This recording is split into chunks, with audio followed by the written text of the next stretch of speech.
Hey everybody, welcome to the Tuesday night Great Players of the Past class. I was going to lecture on Magnus, we'll give him 2 more weeks. Okay, it's January 14th, 2020. This is 2020. Yeah. And tonight's lecture is on Adolf Albin. I learned a lot of things in preparation for this lecture. For example, I learned Albin's first name was Adolf. Okay, and I've played the Albin counter gambit since before all 4 of you were born, including you. That's how long I've been playing the Albin counter gambit. I don't play much anymore. I used to only play it, right? So even if I was white, bam, if I played E4, bam, I didn't care. I was playing the Albin counter gambit. Now the Albin counter gambit, as Oliver knows, was named after Mr. Counter Gambit, right? He's very prolific. No? Okay. Now, Adolf Albin was born in 1848, and he died in 1920. Now, Karen just left the room. Yeah, I'm wrong. I want to say that Holden's birthday is September 14th. I think it's September 18th. It's probably 16th. We'll split the difference. Anyway, he died at the age of 71, which is, a long time for those guys. And he played some of his best chess in his 40s. Now, before I prepared for the lecture, mainly what I knew about Albin was, he was pretty good. It's all right, And he, the opening. And the third game and the last game we're going to look at this lecture is the Albin counter gambit. So that's good. Now, what I learned, which was confusing to me, was there's another opening which is somewhat named after him. And I know that opening, and I was like, I never heard it called the Albin whatever. So the French defense, it's a variation. Now, Albin was born in Romania, because you got to be born somewhere, and he died in Vienna. And while I was researching this lecture, you can see this Wikipedia article is not very big, okay? And they talk about how in the French defense, the Alekhine Chartard sacrifice, which I know, he played it first. I don't know who the other guy is. Now, there's also a chess-based article, and what's funny about this, it was written in 9/14/2018. I was like, wait a minute, that's his birthday. But that's why the article was written. They're like, hey, it was his birthday. So yeah, it's 2+. And then there's the guy. Okay, he was born old. Okay, he was sort of like he was born sick. Okay, and then there's the Albin counter gambit, and there's a long article about him on ChessBase with some games, and there's actually a cross table from what was this 1893? Yeah. Okay, now the one thing you'll notice about this, which took me about 30 seconds to notice, was Lasker had a pretty good tournament. He won every game. That's pretty good. And the players that I've heard of, which I've seen all the time, obviously Jackson Showalter, number 3, and Harry Nelson Pillsbury, number 7. Now what's confusing about this to me, Pillsbury got 7 out of 13, which is like, all right, it's average. And then 2 years later, what did he do? What did Pillsbury do 2 years after this tournament? So what was 2 years after 1893? 1895. Right, and what's the most famous tournament ever? Hastings, 1895, won by Pillsbury, ahead of everybody. Steinitz, Lasker, those are the weak players. Right, that tournament had everybody, and he won it. 2 years earlier, he's coming in 7th when there's Rufus and Doofus playing. You've never heard of those other guys, have you? No, I have not. Right. And Delmar I've heard of, maybe you have. I've heard of Delmar, Eugene Delmar. The other players, I almost heard of this guy, but I think it was just gossip. The kids are like, what? Okay, so Albin came in 2nd ahead of Showalter and Pillsbury, and he wasn't a young man at this time, he was in his 40s. That's pretty good. 2nd behind Lasker. Okay, so that's a good article on him on ChessBase. Then there's a book that was written called Adolf Albin in America. Okay, written by this guy who I see on Twitter like 12 times a day. He's always posting stuff on Twitter. And it got 5 stars, but only 1 rating. The good news is it got 5 stars. Bad news is it was based on 1,000 stars. You know where I got that joke? Today I got watching the Schitt's Creek. I got it from that. I stole that joke. It was only 4 stars out of 1,000, but still. Okay, and then obviously over here, McFarland, that's the publisher, I assume. So you can buy that book, instead of watching this video for free, you could buy a book about him. Does that sound better? Okay. Yeah. Okay. Anyway, let's get to the games. Go Albin. Now, most of his notable games, which I found on the internet, were against two kinds of players. Rufus and Doofus. And I'm like, I don't want to see Albin beat up on, Joe Schmo. Although Joe Schmo was okay. Okay? But anyway, I found two good players he beat, and then I found an important game in his gambit. So look at this game with Tarrasch, and then we're going to do what Spencer does. We're going to get rid of that, and then I don't know what he does now. Somehow claims to make it bigger somehow. But you can see this, right? Yeah. Okay. So Albin was white, and obviously you've all heard of Siegbert Tarrasch, the famous German player, right? Now, there's a lot of commentary about this game. Tarrasch wrote something, and then Albin wrote something about what Tarrasch wrote. There was a lot of trash talking back then, okay? We used to call it Tarrasch talking. He started it. Yeah. He started the Tarrasch talking. Yeah. And actually, he was interviewed, and they said, did you start the Tarrasch talking? And he said, 999. I couldn't believe he said that. Anyway, Tarrasch, after the game, I think he was going for the Nakamura Good Sportsmanship Award. So the reason I lost this game was I knew everything and he knew nothing. Okay, and I'll show you what he means. Okay, now, this actually is played today, this line in the Gioco Piano Italian. Okay, Karen was studying this a lot on our honeymoon because it was the Italian. Right, Oliver? Yeah. What? Who said yeah? All right. I don't know. I mean, you got the joke, but they're like, what's Italian? Okay. So, in this position, after knight f6, grandmasters today play d3. However, in the aforementioned Hastings 1895, you were out of the room at that point, d4, what's the most famous game, possibly ever, but not really, where this position occurred in Hastings 1895? I've lectured on this game often. Anybody? No? Somebody? No, nothing? Steinitz von Bardeleben. Okay, and that game went like this also. And in this position, white played bishop d2 in the Albin game, and the Steinitz von Bardeleben game, white played knight c3, knight takes e4 is the main move, but von Bardeleben played d5. What does von Bardeleben have in common with Tarrasch?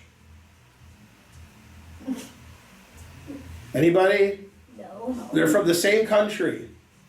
What country is that? Asia? Germany. Asia's close enough. However, your answer was more accurate because it was right. Germany. Now, bishop d2. Now, this is funny. The main line is to trade bishops and then play d5. There's a lot of games on that line. However, a current top 10 player, I'm not sure if he's top 10 anymore, probably, Levon Aronian, okay? Elton John's favorite player. Do you know why? Because he shall be Levon. Yeah, there you go. Okay, now let's vote. You guys can't vote. We're going to let the two adults vote. Have either one of those kids heard of Elton John? No. We'll say yes. No, that's ridiculous. I've never been so mad. No, nobody under 10's heard Elton John. Have you heard Elton John? They're like, what? Yeah. Who is he? I don't know. Exactly. Yeah. Was he a boxer? No. No? Was he a skier? Downhill skiing? No. No. Okay. Well, maybe you heard of him. Okay. Now, in Aronian actually plays this move with black and plays this variation. He plays knight takes e4. And this allows something very tricky, so you guys are going to like it, because it's really tricky. Okay? You trade on b4, and now what's the trickiest move you can think of? If you were playing Bug House, you'd play it for sure.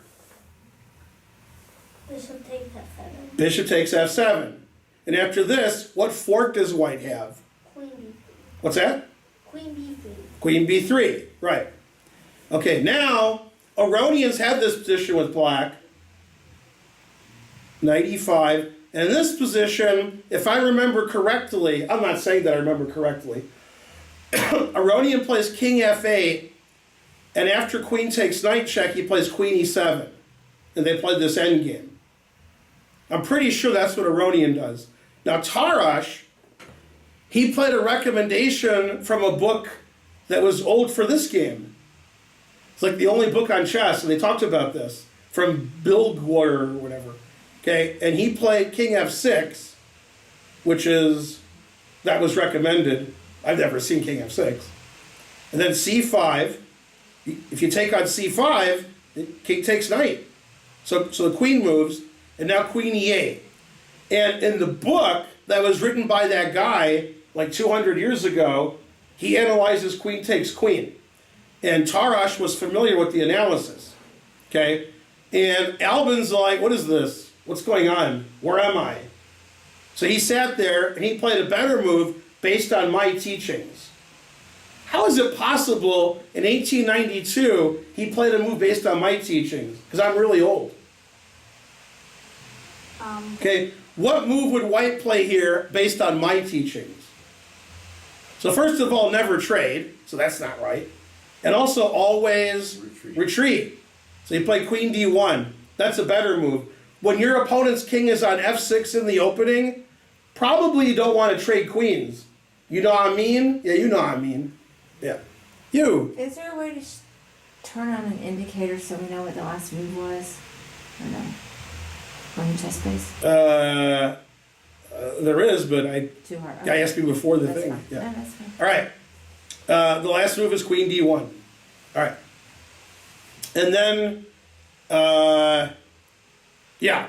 So queen d1 was a novelty in 1892. Okay. So knight g5, which is a mistake. Well, I mean, white won because I'm lecturing about him. So black must have made a mistake, right? Probably king f6 is a little iffy too. Okay, f4, rawr. Okay, knight c3. It just looks like a normal chess position, except black's king's on f6. So it looks like you're watching my stream. Yeah. You guys at home are like, is this the Twitch channel? No, this is the Chess Center channel, just king's on f6. It's 1892, what do you want? Okay. The game was played in 1892, and he plays like his rating's 1892. Well, what can I tell you? Okay, g6. He wants to get his king safe, right? So that's good. And he did what I said. Good job. Castles. Takes. So equal material, but not the best development. Not good. However, that's pretty good. Those knights in the center, right? Pretty good. Okay, f5. Rawr, this is 1892. We attack at 1892. Knight f4, confusing the audience. See how he unleashes on the knight? Discovered attack. Let's see that again. Bam! And the arrow's still there, that's good. Okay, f6, always play f6. King f8. If he plays king g8, that would be risky. So he didn't do that. King h6 is more in the spirit of the game, but it looks really bad. So king f8 looks good.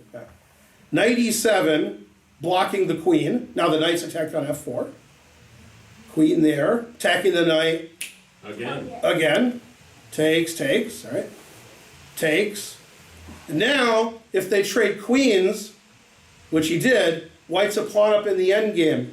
Now, we're pretty late in the game here, right? Pretty late. And then this is where black's pieces are. Probably shouldn't have your pieces there late in the game like that. And white's up a pawn. The point of showing you these games isn't that, wow, that's the greatest game ever played. That's not going to happen in great players of the past. Truth hurts. Unless it's like Rotleli Rubinstein. You know what I'm talking about. No, nothing. All right. But it's to show you players you've heard of, like Tarrasch. The kids are like, I've heard of him. Right? The people that I'm lecturing on, they could beat Tarrasch. They could beat the world champions. Otherwise, I wouldn't lecture about them. They've had openings named after them. Right? One of these guys had a Pokemon character named after him. Yeah. Then he woke up and apologized. Well, Okay. I don't really think it was this one. It was exactly that one. Yeah. I don't Yeah. believe it. Now, what Pokemon was made after my image? No, Snorlax. Oh. Yeah, he's like, yeah, all right. Okay, Well, bishop e6, rook d6, defend the bishop, attack the bishop again. Gets his pawn back. All right, now if it's white's move, that's incredibly winning. That's the winningest. Okay? And so white's technique was suspicious because he lost his pawn, but pretty aggressive. Also, this is winning. So black's got to defend. Now, raise your hand if you know what a Zwischenzug is, and don't raise your hand. Yeah. Okay, if you know what a Zwischenzug is, what would you do after that? Yeah? 7 check. Where? Rook E7 check. Rook e7 check. If you take this, you lose your f pawn, right? But if you do that, then you don't lose your f pawn. Yeah, then, man, that's not good for black. Not good. Right, you see that rook? Yeah. Not good. Not good, ever. Okay, so he didn't do that. He played rook d8, rook e7 check. If he played rook e8, rook d7 check. So he has to pick his poison. Okay, now his rook's not trapped over here. So that's good. So this was pretty risky for white. It is? Looks pretty risky for black. Yeah. King's no good. It looks pretty risky for white. It doesn't? All right. It does. Okay, rook takes. Knight c3, attacking the bishop and the b pawn and the h pawn. What? Yeah. Oh, yeah. Yeah, attack everything. Yeah. Yeah. Yeah, black's position was described by the media at the time as total Tarrasch. No? Terrible. Okay, bishop back, saving 2 of the 3 things. That's pretty good. Meatloaf approved. Okay. Man, look at black's position. Terrible. No good. Bam! Good. Terrible. Well, it was good, now it's not. It was good. Man, this was never good. Wait. All right, then he resigned for obvious reasons. Notice how this is mate, because I said so. No? Yeah, It is. Yeah. Yes, it is. yeah. So the only way to stop that, other than useless checks, is to go here. And now, what's the crushingest move ever? Let's call on a random student, Oliver. That's that right. Bam. Wait. And then the reason he didn't allow that is Karen hadn't put the emote up yet of the tooth hurts. So he couldn't allow that to happen. So he had to resign before that happened. Okay, and then after the game, Tarrasch is like, he was lucky he accidentally played a novelty. Now, I have a similar story, because I like stories. In 1999, I played in the U.S. Championship, okay? And I'll give you a hint to the adults in the room. I think Mitt Romney showed up to watch. So what city was it in?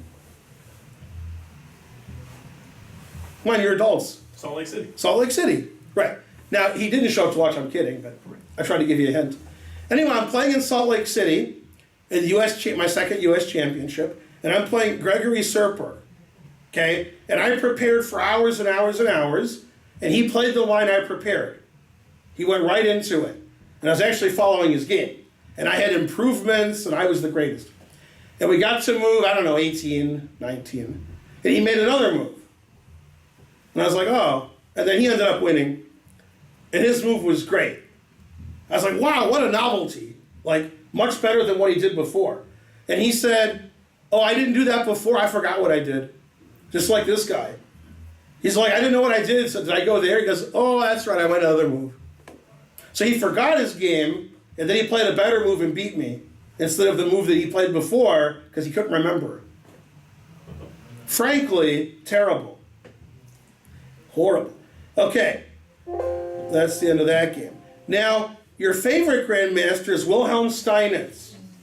Now, what's the one thing me and Steinitz have in common? It's not really in common, but it's still sort of funny. He's the only chess player whose grave I went to. It says, here lies Wilhelm Steinitz. Okay? And he's buried in a cemetery in New York City that's on the border of Brooklyn and Queens. That's a big cemetery. That cemetery never ends. They wrote a song about it. This is the cemetery that doesn't end. It just goes on and on, my friend. Right? Yeah? Yeah, true story. Anyway, there's a sign there. We got a picture. It was like 25 years ago. Okay, but I was alive then. So, anyway, so Steinitz was the world champion, but I think during this game, maybe Lasker was the world champion. I'm not sure. I saw Lasker. And it's tough here in the South. Okay, so Albin's white. He's playing Steinitz. Now, this game's pretty suspicious. But, you know, you beat a world champion, you know. You guys didn't beat many world champions, right? He's like, I beat a couple. All right. Yeah. So this is the same position. Shocking, right? Yeah. E5. Some people play E5 today. That's play the Grandmaster level. What move was played in the last game I showed you? What did white play in the previous game? Anybody? C takes D4? Yeah. He played E5 though. This is a different game. All right. And this is actually theory now. This is like normal. Yeah. Okay, King F1, that's not normal. King F1, what? Okay, so very suspicious. But now the game is very interesting, and also he's using reverse psychology, because as you all know, they don't know. That was the people at home. As you all know, Steinitz liked to move his king in the opening. He said the king is an active piece. So Albin moved his king, and Steinitz was like, say what? First usage of that, 1896. Okay, now basically, King F1, he wasn't sure if it was good or not. This was sort of a trial game, because it was played at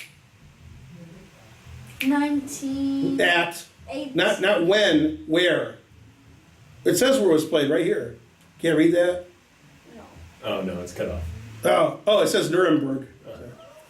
Anybody? All right, good. You like that joke. All right. The kids are like, that was hilarious. Okay. So King F1, Queen E7, confusing the audience. Now, the reason to play King F1, because I didn't explain it, you're like, well, why didn't he just block the check? Ridiculous. By playing King F1, Albin is like, I want to win these pieces. I'm going to take them.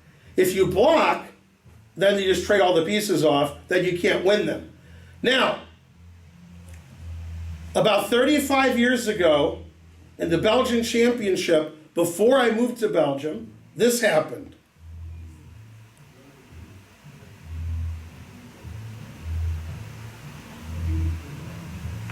Stop music in the background. That's right. That's because it's a great game. What move did white play here, winning a piece? Remember the game I just showed you? It's similar. Confusing the audience. Very confusing. Very confusing. Well, it'll be hard to unconfuse you, but we'll try. Anybody? Remember the last game when white played King F1? I said he wants to win those pieces. King E2. That's what white played. Now, notice this is attack because I said so. It has two safe squares. What are the safe squares? B6. B6 and? B7. Right. You go here, the bishop's trapped. Right? You got nowhere to go. And if you go to B6, I attack the knight, and then the bishop's trapped again. Okay, so he did play King E2, and he did win.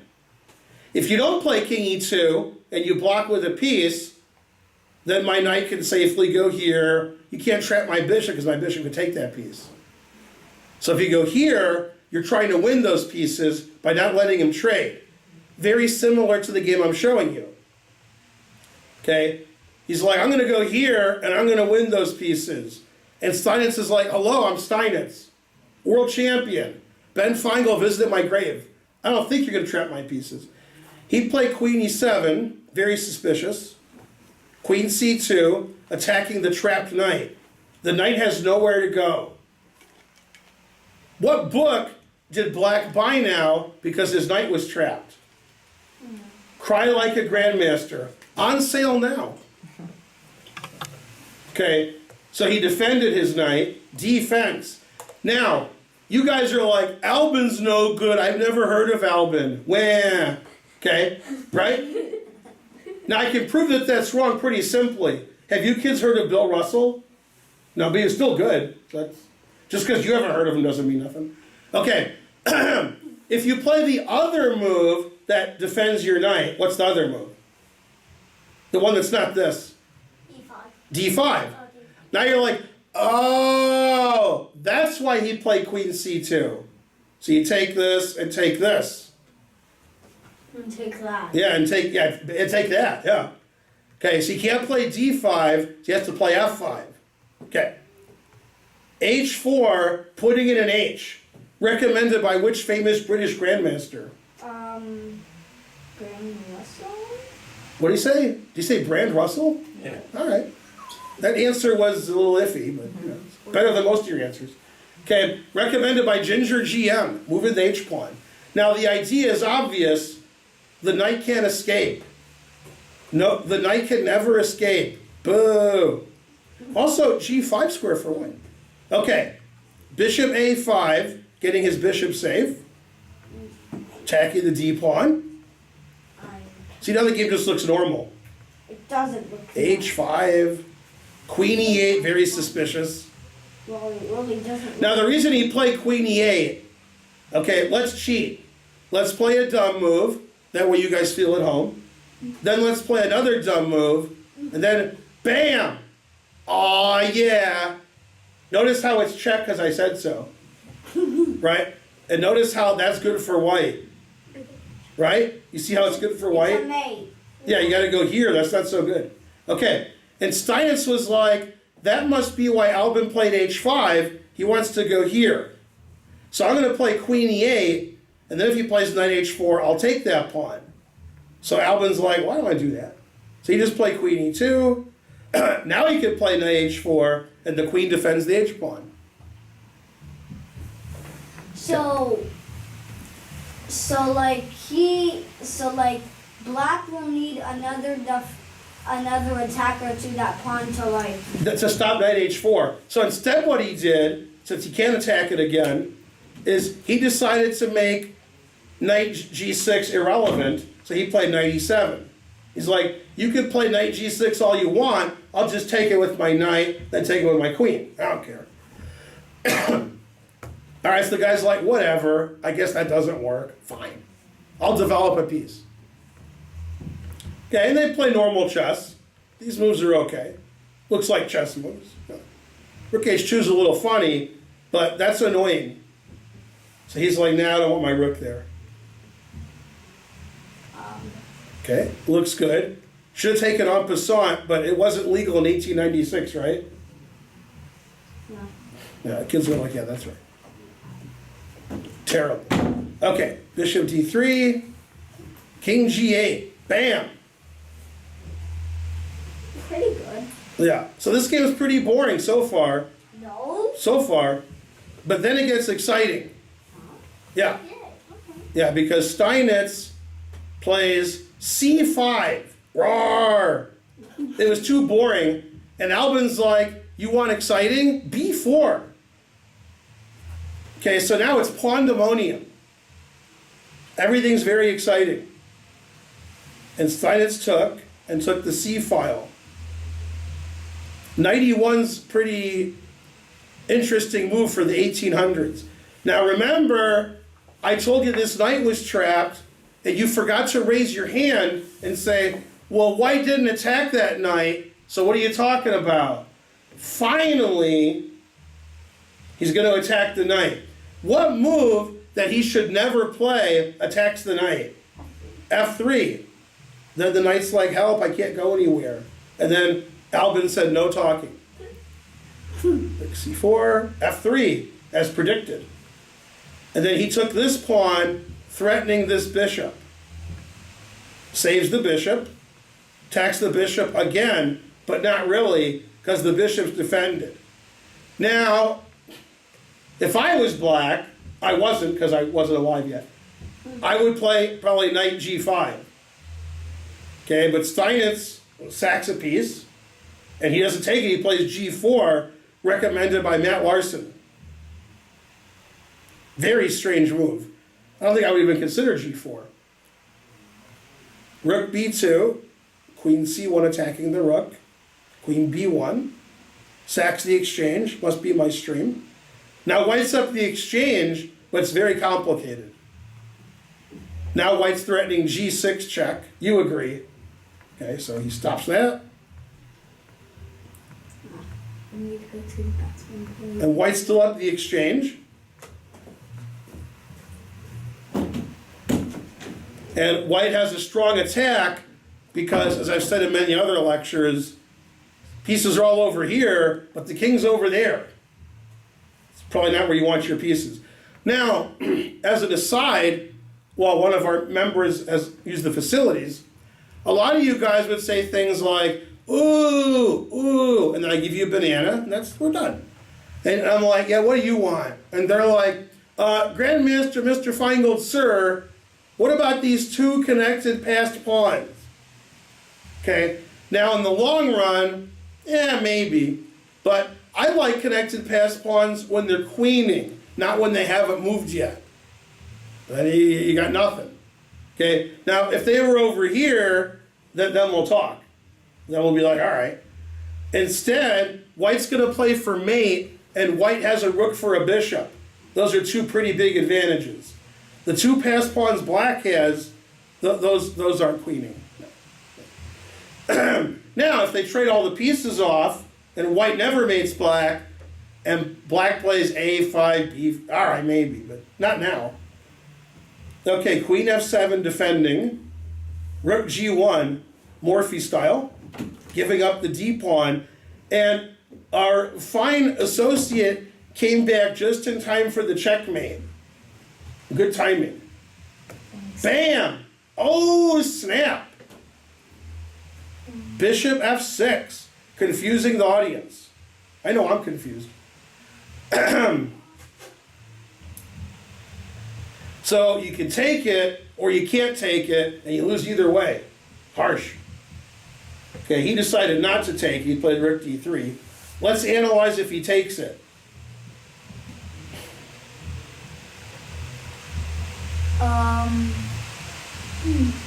So there's two moves that I think win.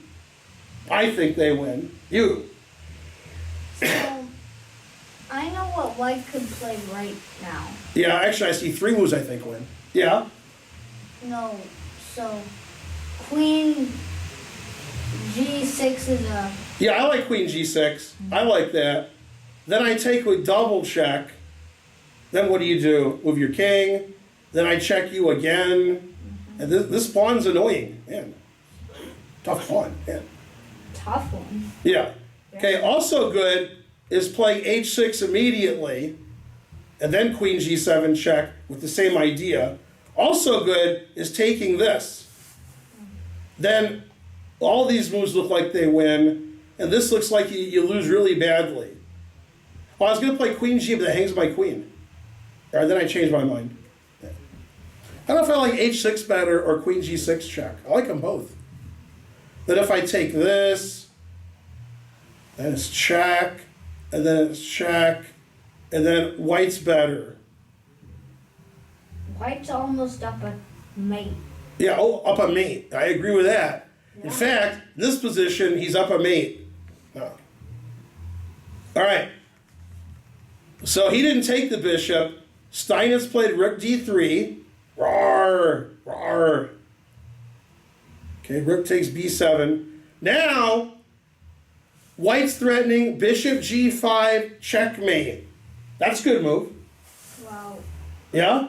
yeah. He's like, he's up a checkmate. Yeah. And that is true. Yeah, and Steinitz found a really good way to stop it. He resigned. He's like, I give up. Yeah.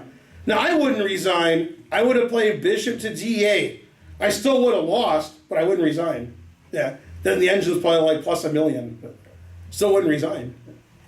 But Steinitz is like, all right, I give up. Now, Albin beat two pretty good players, Steinitz and Tarrasch, in the 1890s. Damn. Now, before I show you the Albin counter gambit game, named after Albin, there's this line in the French defense, which I've seen before. Okay, and most games they take this. But you could also play H4, especially if Ginger GM is your coach. And I always do this as the Alekhine Chartard attack, or Chartard, I don't know. And they were like, no, it's the Albin Chartard Alekhine. I'm like, what? And then they said, yeah, Albin like invented H4. I was like, what? So Albin, go Albin, okay? Much better than saying go Adolf. Gotta watch it there. Okay, so H4, put it in H. That's an opening I didn't know that was named after Albin. Okay, so you learn something new every day.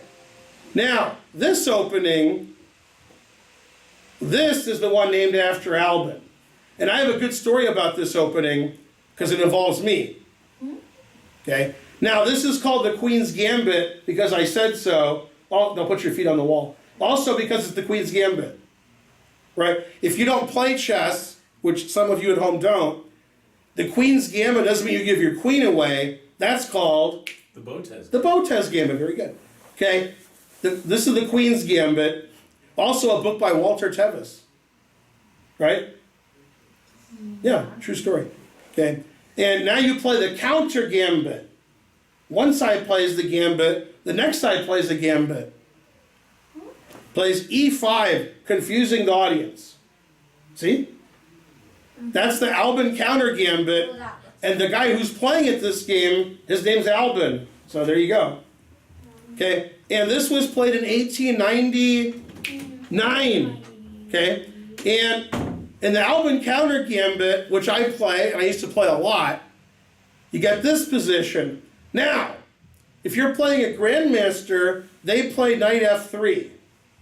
However, there's a famous trap, which I did once in a rated game when I was your age, or maybe your age. Okay, I was playing... We're both the same age. No, I meant to the day. That's what I meant. I'm pretty accurate. Now, I was playing in a K through 5 tournament, and I was playing Rufus or Doofus, I forgot. And he played E3. This is a famous trap. You go check. Now, I had this position last week on my stream, and the guy played here. But this is the famous trap. And you take. Notice, if you take this, black wins the queen. So you play king E2. Now, if you're in the audience or at home, you're like bishop G4 wins the queen because you missed knight F3. Okay? I showed this to Janet Jackson 10 times. She never saw knight F3. You know what she said to that knight? No. I miss you much. Exactly. That's hilarious. What? You don't get that. You'll never get that. Okay? How dare When the guy dies in like 80 years, on his tombstone it'll say, I still didn't get it. That's what it's going to say. Okay. Now, if you make a queen, then white plays the Zwischenzug. Roar, because he's German. He takes the queen, and then he takes that queen, and if you're good at counting, which you're not, it's equal material. Equal. So instead, black has the brilliant winning move, which Andrew already knows. F takes G1 equals knight. Right. Bam! Recommended by Bob Seeger. And Hikaru Nakamura. Right, but I don't think you got the Bob Seeger joke. You looked Knight moves. flummoxed. Knight Yeah, you were moves. like, what? Yeah. Now, if you want to trade queens, the computer won't let you. See? I told you. Do you know why? Yeah, because you're in check. You're in check. If you get out of check, then this does win the queen. My opponent, when I played this when I was a little kid, played king E1, which is the right move. I checked. And now if you play G3, you lose your rook. So you have to play king D2. And white's position is good, except for one thing. It's not good. It's not good. No. Also, black has 3 knights confusing the children. Okay, the 3 knights. Anyway, nobody good plays E3. Good players play knight F3. Now, I wasn't sure if this guy was good or not good. The guy with white, he played a third move. Played G3. All right. And then F4. Now, at this point, he walked away, went to the director and said he won the game because he thought he was playing Connect 4. And the director's like, no, you're playing chess. Oh, what a mistake, right? Yeah. Yeah. Okay, bishop f5. White has good development except for one thing. He has no development, right. So black's down a pawn. Black sacrificed a pawn on purpose, the Albin counter gambit, named after this guy. And white's like, how come none of my pieces are developed? So he's like, I won't develop one now. He was afraid of knight b4, and then knight c2 check probably. So he stopped that. Put it in h. Bam. Man, this guy plays a lot like Ginger GM. He's always moving his h-pawn. This guy plays like I do when I play 1 minute. So, suspicious. Bishop f1, always play bishop f1. a5, man. So black has a huge lead in development. White's not going to castle. White has a lot of holes in his position. White's bishops are terrible. Good position for black. Gave his pawn back. Black's like, nah, I don't want that. Bam! That's what he wanted. Attacking the queen.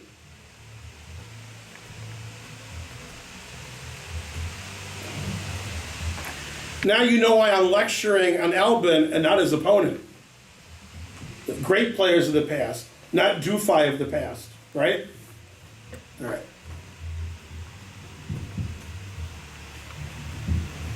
Doesn't want the rook, wants to attack the king. So he sacrifices his queen, and the rest is technique, which they didn't have in 1899. But still won anyway. Man, harsh. See, long castled. Then he sacrificed his queen to make it easier to win. And yeah, but white has no chance here. All right, why did he play here? What's the threat? What's black threatening now? To sack the rook. Right, and there's a lot of defenses to that. This is actually one thing that I like to do. When I move my rook pawns up, usually when I'm playing online, and I'm sort of half kidding, and I get up to the 6th rank, and I'm like, oh well, can't move anymore. Often, you queen those pawns later, right? Is that pawn going to queen? What do they say in German? Ich don't think so. This pawn, though, is pretty close to queening. So we're just going to sacrifice our rook. If he doesn't take our rook, that's okay. It's rook demonium.